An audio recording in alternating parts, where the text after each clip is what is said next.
मोदी मंत्रिमंडल में अगले 48 से 72 घंटे में बड़े फेरबदल की चर्चाएं पूरे मीडिया में छाई हुई है, लेकिन धर्मेंद्र प्रधान से लेकर के वो कौन से 5 मंत्री हैं जिनकी छुट्टी हो सकती है, वो कौन 8 मंत्री हैं जिनका मंत्रिमंडल में एंट्री होना तय माना जा रहा है, और राजस्थान से किस प्रमुख चेहरे की छुट्टी होने के साथ उसी समाज से जुड़े हुए किस नए चेहरे को मंत्रिमंडल में जगह दी जाएगी, और वो कौन से मंत्री है जिनको मंत्रिमंडल से छुट्टी तो नहीं की जाएगी लेकिन या तो डिपार्टमेंट बदले जाएंगे, जिनके पास बड़े डिपार्टमेंट रहते थे उससे हटाकर किसी छोटे डिपार्टमेंट में डाला जाएगा, या फिर जिसके पास में ज्यादा मंत्रिमंडल ज्यादा मंत्रालय संभालने का दारोमदार रहता था उसमें कटौती करके प्रमुख एक आधा मंत्रालय रखा जाएगा और दूसरा किसी और को दिया जाएगा। इसी को लेकर विस्तार में बात करेंगे। नमस्कार, पॉलिटिकल पंचायत देख रहे हैं आप, आपके साथ मैं हूं हिंगलाजदार। मोदी मंत्रिमंडल में विस्तार को लेकर चर्चाएं इसलिए ज्यादा चल रही है क्योंकि हाल ही के अंदर जॉर्ज कुरियन, जिनका राज्यसभा का कार्यकाल 24 जून को पूरा हो रहा था, उनको राज्यसभा फिर से नहीं भेजा गया क्योंकि वो मध्य प्रदेश से राज्यसभा सांसद थे। इस बार पार्टी ने उनको राज्यसभा नहीं भेजा और उसके बाद में उन्होंने 23 तारीख को राष्ट्रपति से मिलकर अपना इस्तीफा दे दिया और इस्तीफा देने के साथ ही राष्ट्रपति ने यह स्वीकार भी कर लिया।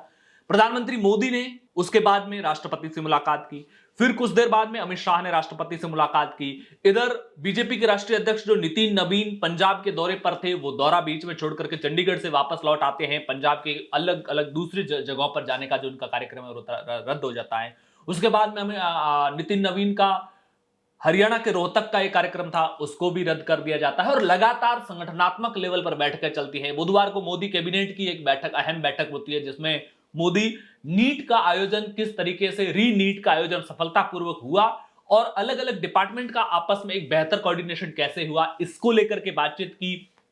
धर्मेंद्र प्रधान के जन्मदिन पर प्रधानमंत्री मोदी ने ट्वीट करते हुए उनके हार्डवर्क, उनके डेडिकेशन की तारीफ की। हालांकि इसको लेकर बहुत ज्यादा लोग समझ नहीं पाए कि इस ट्वीट से क्या मायने निकाले जाए। पहला तो ये एक मायने ये निकल सकता है कि आप कितना भी विरोध करो, मेरी टीम का मेंबर है, मैं जानता हूं उसने पूरी मेहनत की है, पूरी ईमानदारी के साथ मेहनत की है, और हां मानते हैं कि पेपर लीक हुआ लेकिन उसमें धर्मेंद्र प्रधान की खुद की किसी भी तरह की संलिप्तता नहीं है। पहला संदेश तो यह होता है कि आप जो दबाव बनाने की कितनी भी पॉलिटिक्स करो, मेरा अपने टीम मेंबर पे कॉन्फिडेंस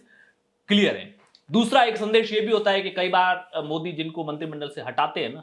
या बड़े पद से हटाते हैं, तो उससे पहले भी तारीफ करते हैं। जैसा कि हरियाणा में जब मनोहर लाल खट्टर मुख्यमंत्री थे और एक दिन हरियाणा के अंदर एक कार्यक्रम रैली के अंदर संबोधित करते हुए प्रधानमंत्री मोदी ने मनोहर लाल खट्टर की भरपूर तारीफें की थी और अगले ही दिन उनको मुख्यमंत्री पद से हटाकर उनकी जगह नायब सिंह सैनी नए मुख्यमंत्री बनाए गए थे।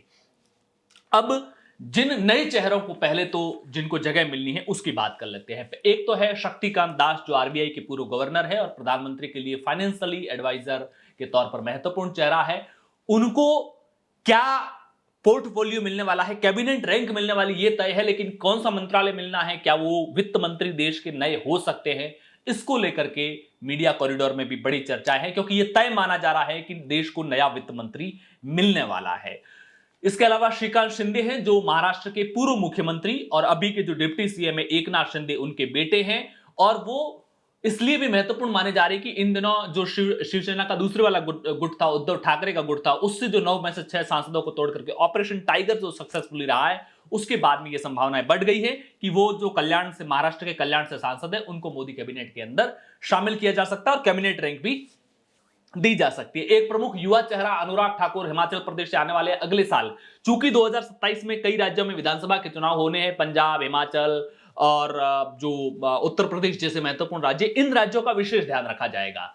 लिहाजा अनुराग ठाकुर को फिर से मंत्री बनाया जा सकता है। इसके अलावा अरुण गोविल जो बीजेपी हिंदुत्व वाली, चूंकि इन दिनों राम मंदिर में चंदा चोरी का प्रकरण है, तमाम चीजें हैं, तो ऐसे में एक राम की छवि आज भी हिंदुस्तान का एक बड़ा जनमानस अरुण गोविल के अंदर देखता है। मेरठ से बीजेपी के सांसद है, उनको मंत्रिमंडल में लिया जा सकता है।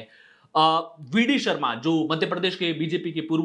प्रदेश अध्यक्ष रहे हुए हैं, खजुराहो से सांसद है, उनको मोदी मंत्रिपरिषद में लिया जा सकता है। राजस्थान के एक प्रमुख नेता है, राजस्थान के अजमेर से सांसद है भागीरथ चौधरी, उन्होंने चूंकि जाट नेता के तौर पर खुद को स्थापित नहीं किया। 2024 के जब लोकसभा चुनाव आए थे तो बीजेपी के राजस्थान से एकमात्र जाट सांसद थे, लिहाजा उनका मंत्री बनना वैसे भी तय था क्योंकि मोदी की टीम के अंदर, इस मंत्रिपरिषद की टीम के अंदर राजस्थान से जाट समाज से एक चेहरा होना सामाजिक समीकरणों के लिहाज से बेहद अनिवार्य है, लेकिन उस समय दूसरा चेहरा था नहीं। अब सतीश पूनिया राज्यसभा सांसद बन चुके हैं, संसद पहुंच चुके हैं। ऐसे में संभावना है कि सतीश पूनिया को मंत्री बनाया जा सकता है। सतीश पूनिया को मंत्री बनाने से दो फायदे होते हैं। एक, प्रदेश अध्यक्ष के पद से हटने के बाद में सतीश पूनिया ने, आमेर से विधानसभा का चुनाव हारने के बाद में सतीश पूनिया ने धीरे धीरे जाट समाज के अंदर और जाट समाज के इतर भी पार्टी के दूसरे तबकों के अंदर, पार्टी के सपोर्टर वोट बैंक के अंदर भी एक सिंपैथी गेन करते हुए एक धैर्यवान उस टाइप के नेता की एक इमेज बनाई है, जो संगठन कौशल रखता हो उस टाइप के नेता की इमेज बनाई है। प्लस जाट समाज में भी आज वो एक बड़ी प्रोफाइल वाले नेता के तौर पर स्थापित हो चुके हैं। ऐसे में हो सकता है भागीरथ चौधरी को रिप्लेस करके सतीश पूनिया को मोदी की टीम में शामिल किया जा सकता है। इससे दो फायदे होते हैं, राजस्थान के साथ साथ हरियाणा को भी साधा जाता है। हरियाणा बीजेपी के प्रदेश प्रभारी रहे हैं सतीश पूनिया, लिहाजा सतीश पूनिया हरियाणा में भी एक जाट समाज में यह मैसेज है कि जो राजस्थान हरियाणा बीजेपी का प्रदेश प्रभारी है वो एक जाट चेहरा है। एक तो यह फायदा। दूसरा, हरियाणा के अंदर नायब सिंह सैनी मुख्यमंत्री तो बने हैं, लेकिन हरियाणा को चलाने को लेकर अब भी मैसेज जाता है कि मनोहर लाल खट्टर ही चला रहे हैं, क्योंकि उनका ही इकोसिस्टम है। नायब सिंह सैनी लंबे समय से ये चाहते हैं कि जो केंद्रीय नेतृत्व है और हरियाणा के बीच का जो कोऑर्डिनेशन हो वो अब मनोहर लाल खट्टर के लोग न करें, उसको लेकर एक नया इकोसिस्टम डेवलप होना चाहिए। तो एक तरह से हरियाणा में मनोहर लाल खट्टर के प्रभुत्व को कंट्रोल करने के लिए भी सतीश पूनिया का नाम फिट बैठता है। प्लस राजस्थान से एक प्रमुख जाट चेहरे के तौर पर उनको शामिल किया जा सकता है। तो सतीश पूनिया एक प्रमुख चेहरा है। जनार्दन सिंगरीवाल जो महाराजगंज बिहार से बीजेपी के सांसद है, उनकी भी संभावनाएं बन रही है। कुछ बड़े बदलावों में जिसमें निर्मला सीतारमण को लेकर के यह कहा जा रहा है कि उनको वित्त मंत्री से हटा करके शिक्षा मंत्री बनाया जा सकता है। मनोहर लाल खट्टर जिनके पास में शहरी विकास और ऊर्जा जैसे दो बड़े बड़े मंत्रालय हैं, तो हो सकता है चूंकि कई नए चेहरे शामिल होंगे, उनको भी तो मंत्रालय देने होंगे, तो हो सकता है मनोहर लाल खट्टर से ऊर्जा मंत्रालय लेकर के किसी और को दिया जाए, उनके पास में शहरी विकास जैसा ही एक बड़ा मंत्रालय रहे। प्रताप राव जाधव जो है जिनके पास में स्वास्थ्य राज्य मंत्री की जिम्मेदारी है, वो उनसे लिया जा सकता है, बाकी के आयुष की उनके पास रह सकती हैं। संजय दीना पाटिल है, वो स्वास्थ्य राज्य मंत्री बन सकते हैं प्रताप राव जाधव की जगह पर। अब कुछ चेहरे जिनकी छुट्टी होना लगभग तय माना जा रहा है, जिसमें धर्मेंद्र प्रधान नीट में विवादों में रहे, हरदीप पुरी जो एपस्टीन फाइल मामले में लगातार विवादों में रहे, और पंकज चौधरी जो चूंकि उत्तर प्रदेश में अगले साल विधानसभा के चुनाव है, पंकज चौधरी उत्तर प्रदेश बीजेपी के प्रदेश अध्यक्ष बन चुके हैं, लिहाजा वो चुनावी उत्तर प्रदेश जैसे महत्वपूर्ण राज्य का चुनावी काम भी देखे और मंत्रालय को भी संभाले, ये दोनों पॉसिबल नहीं है, इसलिए उनका मंत्रिमंडल से बाहर जाना तय है। रवनीत सिंह बिट्टू जिनको राज्यसभा सांसद के तौर पर कार्यकाल एक्सटेंड किया नहीं है, वो राजस्थान से राज्यसभा सांसद थे, और उनको ऐसा कहा जा रहा है कि पार्टी ने यह भी कह दिया है कि आपकी अनदेखी नहीं हो रही है, आपकी प्रोफाइल को डाउन नहीं कर रहे, पार्टी के तौर पर आपकी जिम्मेदारी को और बढ़ा रहे हैं। अगले साल पंजाब में चुनाव है, आप पूरी तरह से जाकर के पंजाब के अंदर इलेक्शन को संभालने के लिए कैंप कर लीजिए। जैसा कि मैंने कहा, राजस्थान से जो भागीरथ चौधरी अजमेर से सांसद है, उनको सतीश पूनिया रिप्लेस करते हैं तो फिर वो मंत्रिमंडल से बाहर होंगे। इसके अलावा कुछ बातें मानी जा रही हैं कि जो कोयला और खान राज्य मंत्री है सतीश चंद्र दुबे, उनकी जगह पर जो राज्यसभा सांसद है मनन मिश्रा, उनको जगह दी जा सकती है। बिहार से भूमिहार समाज से आने वाले नेता गिरिराज सिंह हैं, उनको मंत्रिमंडल से बाहर किया जा सकता है, और चर्चा यह है कि उनकी जगह पर या तो जो उपराज्यपाल है मनोज सिन्हा, उनको वापस मोदी कैबिनेट के अंदर लिया जा सकता है। उससे भी दो फायदे होते हैं, यूपी के अंदर भी इंपैक्ट होता है और प्लस उनको गिरिराज सिंह को रिप्लेस भी करते हैं। अगर